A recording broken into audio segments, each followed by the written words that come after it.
All right, popping back in for our next segment. So over the weekend, Tszyu had a fight in his homeland, and he put on a kind of a wrecking ball of a display, and he took out your boy Carlos Ocampo really within the first 90 seconds of the bout.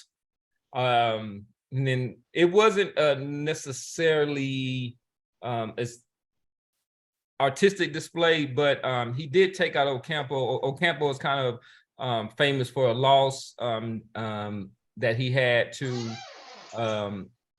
Errol Spence at welterweight, where he was knocked out in that fight also, but it wasn't, it definitely wasn't within the first 90 seconds. So I think in this fight that Tszyu proved that he could be destructive, and that he, there's some appeal to him, right? I mean, part of it comes from his name, but at the same time, this guy, he looks to take out his opponents, and of course, naturally, he's barking up Charlo's.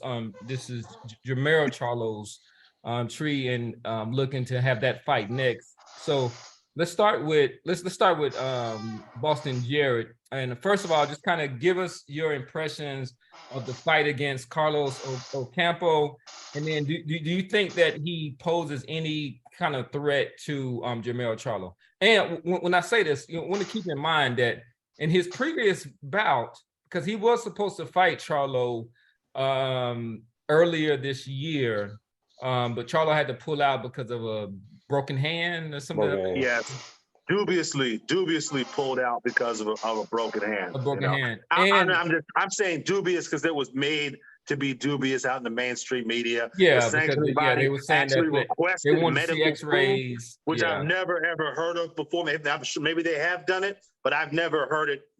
Make headlines. But with that said, though, I do want to make the point is that he took a fight which I thought was dangerous, right? So he took on. Which fight was that? He took on Tony Harrison, the guy, the only other guy. The Ocampo fight. Okay. No. He took on Harrison. That's the only name on his resume. But go ahead. No, he got Terrell Gausha too. Yeah, he got Terrell, who was a former American Olympian. Gausha can fight. Gausha can fight. But and with Tony Harrison, I actually thought he was going to lose that fight. I thought he was going. I have Tony Harrison picked too, and he ended up knocking out Harrison in the 9th round. So maybe he's showing us, because he doesn't he's not, like I said, aesthetically pleasing, but maybe he has this kind of. He's effective. He's effective. He's effective. He gets it. He gets it done. I ain't saying you could make a boxing instructional video with this guy. He gets it done. Do I think he's a threat to Charlo? Only as far as Charlo is a threat to himself, right?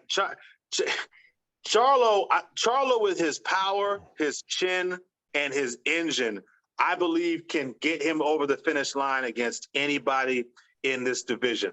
That being said, he's going to have to bring, at the very least, his B+ game to ensure that he wins against this cat. This cat has got a chin. This guy is determined. He's wild. He's kind of unorthodox in there, and he's going to be there in Charlo's face the whole fight. So Charlo's going to have to come to the fight with his B+ game at the very least if he's going to win. Am I picking Tszyu to beat Jermell Charlo? No, I'm not. I think Jermell Charlo does what he's always done and finds a way to win.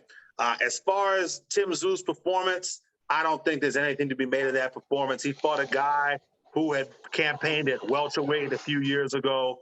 I'm not sure what Carlos Ocampo has done since being knocked out by Errol Spence at welterweight a couple years ago. So no, there wasn't anything to be made from that win. Nothing to be gleaned from that win last night. The other thing I will add, though, when they do fight, Charlo will have been inactive for almost 18 months, if I'm not mistaken, right? Jermell Charlo, when did he fight against Brian Castano? When was that fight? Anybody know approximately? Yeah, that was early 22. Early 22. So you're looking at a Tim Tszyu fight probably in the fall. So you're talking about well over a year that Jermell Charlo has been out of the ring. Tim Tszyu has fought 3 times, I think, in the last year. Activity, it counts for something in this sport. You can't just get up off the couch and fight and expect to fight at a high level against a guy who was a game opponent. So that counts, and it's going to count going into that fight. So yeah, Jermell Charlo he's got to fight this guy. The injuries, the whatever he's got going on behind the scenes, if he wants some more money, blah blah, it's got to get resolved, or he's gonna have to fucking vacate. And if he ends up vacating a belt and not fighting Tim Tszyu, he will never ever hear the end of it. And a guy like him who flies off the handle and loses his shit at the drop of a fucking hat, I can't see that. That's gonna be a law. That's gonna fuck with him.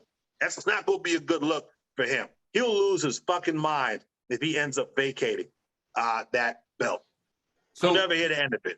So one thing I do want to say is, regarding Ocampo, he has campaigned at super welterweight since 2018. So right after the loss, till he got knocked out in one round against Errol Spence, but after that he moved up to 154 pounds, and he's campaigned at that weight. He doesn't really have any names of recognition besides Fundora, which he lost a unanimous decision to in October of last year. And then just for the record, the last time Jermell Charlo was in the ring was May of last year. So by the time he gets into the ring to face a Tszyu, it'll be at least 18. You're talking about an 18-month layoff. Yeah, it'll be about 18 months. But if you are going to catch him, this would be the right time. And one thing, I think he's clearly the more skilled fighter, probably even more talented fighter. Speaking of Jermell Charlo, but there is a bit of a blueprint out there, right, on how to beat him, right? So he's been out boxed before by Tony Harrison, and then he's kind of been out, I wouldn't say out slugged, but when he had to draw against Brian Castano, he was kind of out fought, you know what I'm saying? He was pressured, he was moved, he got the pace dictated to him. Yeah. And that's the blueprint right there. If I'm Tim Tszyu's team, I'm looking at that first Castano fight as a blueprint. Tim Tszyu can't do what Tony Harrison did, and what some of the other guys, Julian Jackson's kid gave him a lot of trouble. Even Vanez back in the day, he has been outboxed, like you pointed out, Cam. But the Castano fight, that's the fight that I'm looking at if I'm Tim Tszyu's team. So, Coach Dave, give us your impression of Tim Tszyu, just as a fighter. He's got. You got your mantra, with hit hard boxing and everything. So he's definitely somebody that's looking to take out his opponents. Were you impressed with his performance this past weekend? Well, not really with his performance, man, against Campos, no. But I think what that shows y'all is that it just shows y'all, so you tone it down a little bit in terms of, where he was fighting at and how he was excited and wanted to do for the crowd and all that stuff, where he was fighting at. Tone that down a little bit, but still noticing, and I think the cat mentioned it. Hey, this guy, at the end of the day, this cat, even though he might try to get at it, this cat is wild and this cat is wide. Period. Go look at all his fights. The cat. Take your head off. But the cat is wide and he's wild, and he is tailor-made for Charlo. And that. Hey, somebody's chair is squeaking. I don't know who that is. That aggressive pressure without any true boxing form or attack techniques is gonna get this kid hurt. Charlo might stop this boy with the power and the level of straight punches that Charlo throws, man. You know what I'm saying? So and he's been dropped before too. Look, listen, man. I'm telling you. Tim, I do know this guy's fight game, and I'm telling you, he is wide and he is wild. I like the aggression, but it is not a controlled, structured, skilled aggression that he has. It's not, and he is open for straight shots down the middle, which like what Charlo gives. And not only that, I do not like, and I'm gonna say it again, I do not like this guy's body game. I do not like his and I'm talking about Tszyu. I do not like his body work, bro. You know, so I think in terms of trying to get a belt, you know, it's gonna be tough. It's gonna be tough coming at Charlo. I hope the fight works out. I like the kid because he's aggressive, but just in terms of boxing style, and then I do want to say something to Jared's point about that ring rust and that layoff. You know what I'm saying? So ring rust, it could be a true thing, but I don't get caught up so much on all the boxing myths and stuff like that. You know, back when you don't lift weights when you're boxing. You know, Holyfield came in and disproved all that. You know, whatever. You know, and if you're out for a long time, you're gonna have ring rust. Blah blah blah blah blah blah. And I would say, you know, that's all dependent on what this guy's doing outside of the ring. So people are gonna sit there and tell you, no, man, sparring ain't like a real fight. No. It's the sparring that you set up and what you're doing going into that camp can significantly knock off so much ring rust. It's like you haven't even missed a doggone beat. It's like you haven't missed a beat. And Charlo is not old where he's getting old and then you come in and you see a person showing a little rust. So I'm saying that, you know, people say what? Man, you can't teach punching power. That's a damn lie. You can teach and develop punching power. So I don't want to get caught up on the myths of these boxing. I'm trying to tell you, if he's getting some good sparring, I mean some really good sparring, beyond people that he's just used to, if he's traveling and getting some good sparring, he's going to destroy this kid. And I don't think there's going to be a whole lot of ring rust on this boy. Now I don't know about the injuries and stuff like that, man. But yes, ring rust is a thing.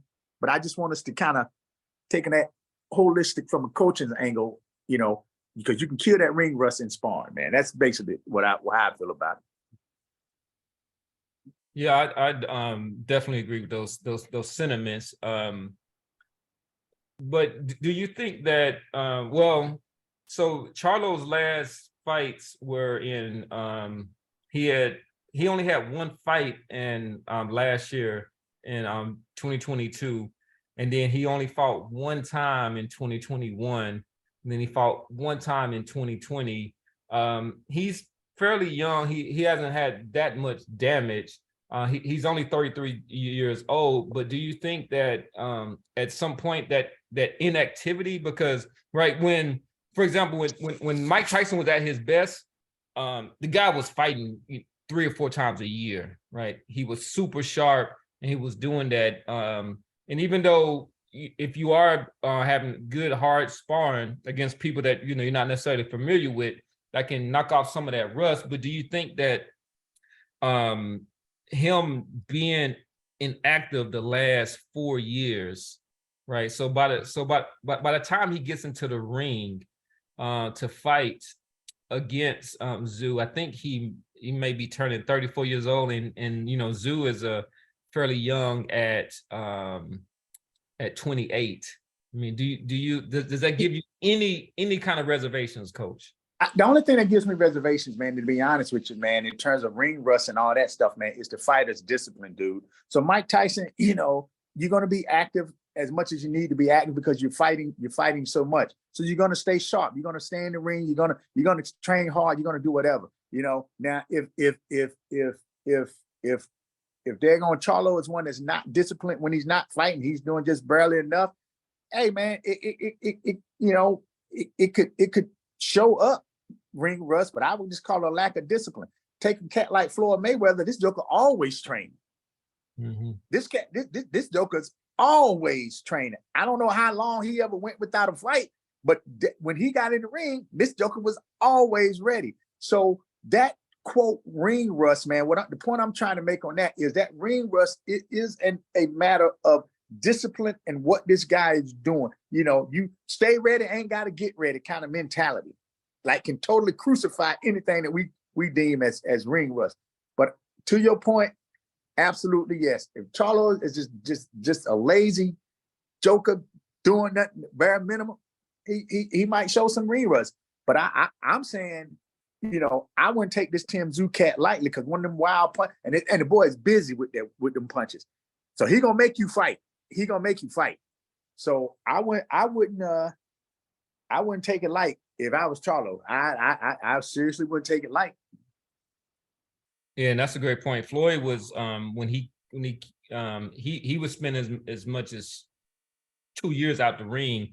As for example, when he came back and he beat Juan Manuel Marquez, and then he did the same thing when he fought Victor Ortiz. But he's kind of an anomaly. He's a beast. An anomaly, yeah. I think, yeah, Yeah. there's exceptions to every rule.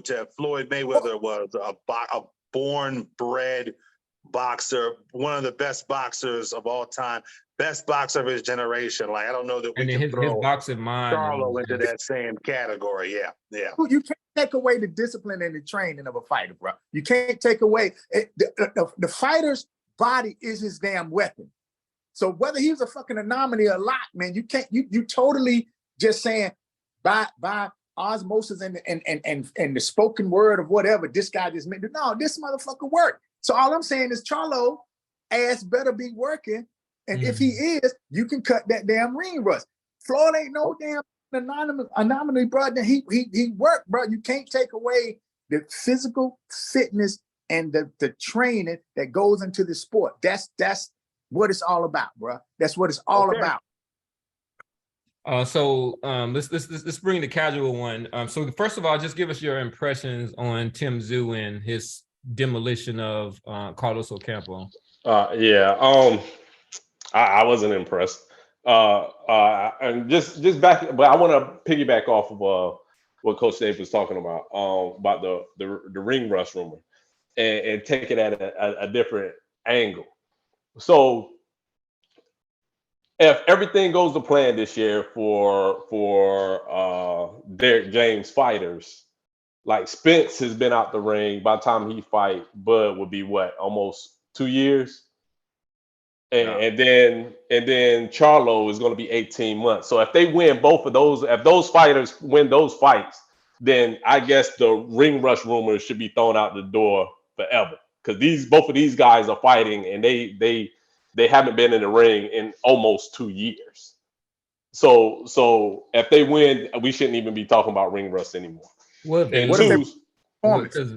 they lose though?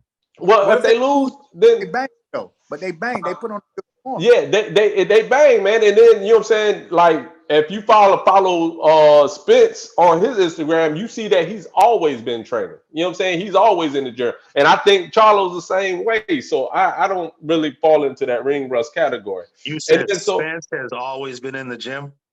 Yeah, he might not always been of weight, but he's always been in the gym. That's two different things. I don't know. I think Spence gets a little chunky. Like he gets Spence. Hold on. Y'all have to measure it pre-accident, post-accident. Pre-accident, you were right. You know what I'm saying? He was coming in fat, cut. But post-accident, this guy has been straight legit, always been on weight, been in gym. He said he don't drink no more. You know what I'm saying? He dedicated his life to this fight. I can't really speak to that. Yeah, I might be thinking about the old Spence. And then, so even with that ring rust, I mean, the Ocampo to the Tszyu Ocampo fight, if you was training up for that lasted 30 seconds. So just because you get in the ring, don't mean you getting any experience or you getting knocking that ring rust off. That I rather have a good sparring session than a 30-second fight. No, but he's had three fights since the last. But he has had Would 3 you, fights. that's what I'm asking. That's all the point I'm trying to make. And Dave and Randy, would you rather fight 3 fights in 1 year or fight no fights in 1 year if you were a fighter? Well, Well, it's the economic part. That's the only point I was making. We don't need to belabor it. Like I get And where then, everybody's so- coming from. and That's then the only point I was making. I wanted to bring up the Ocampo fight didn't move the needle for me. So I go back to the Harrison fight. And then with the Harrison fight, you know what I'm saying? Towards the middle rounds, Harrison couldn't keep Tszyu off of him with his main weapon. Harrison's main weapon has always been that jab. But when Tszyu was walking through it, I knew that shit was over like the 4th round because he started walking through the jab. And then sure enough, he got his ass knocked out. And then third, when I wanted to bring up the point with you said the blueprint was the Brian Castano fight against Charlo. I want to warn you because Charlo made that hard by himself. He chose to let Castano back him into the ropes, and he wanted to dodge and try to slip, and he wasn't slipping. The second fight, Derek James told him was like, hey, even you know what I'm saying, after the fight, after the first Castano fight, Derek James was like, hey man, you had to keep off the ropes, man. And then the second fight, they came in was like, hey, I gotta stay off the ropes and then fight and then see what happened. Look at the second, watch the first fight and then watch the second fight. The second fight, Charlo stayed off every time he was getting back into the ropes, he slipped out, kept it in the middle of the ring, and knocked his ass out. So just like you saying that Tszyu should use that as a blueprint, I think Charlo was like, all right, this dude's going to try to force me into the ropes, but you know what I'm saying, as long as I slip out, keep it in the middle of the ring, Tszyu can't do shit to him. Because a Charlo jab is different than a Harrison jab. He ain't going to just eat those. He's just not going to eat them and walk through Charlo like that. Man, I think naturally that's the next fight that essentially needs to happen. I don't think that anybody else should be talking about any type of. But do you think? And then we'll end on this and get to our last segment. Do you think that Charlo would benefit from a warm up, get back fight? Or I think Earl done made that like the camp mantra. You know what I'm saying? You know, what's that? The 2 kings of the camps, man, can't be like one king like I don't do tune-ups, and then the other one can't. You know what I'm saying? That I think that forces Charlo hand to be like, hey, we don't do tune-ups. He don't have that option anyway. Like he's the undisputed champ, man. He's been sitting around on them belts for 18 months. Only person that can do shit like that is, well, apparently his older brother, right? And Canelo Alvarez are the only guys that apparently can sit and hold belts hostage, right? So he don't have that option. You know, he's got to fight. He's got to fight Tim Tszyu. Yeah, and then I think we know Coach sentiments, right? The whole myth of ring rust. So you were thrown right in there. All right. Yeah, no, if we be in that camp working hard, and I throw him up in there. But I think the casual one hit on the head. I wouldn't be surprised if he ain't looking for just some type of tune-up, bro. I wasn't surprised, but no, I throw his ass up in there. You know what I'm saying? Let's throw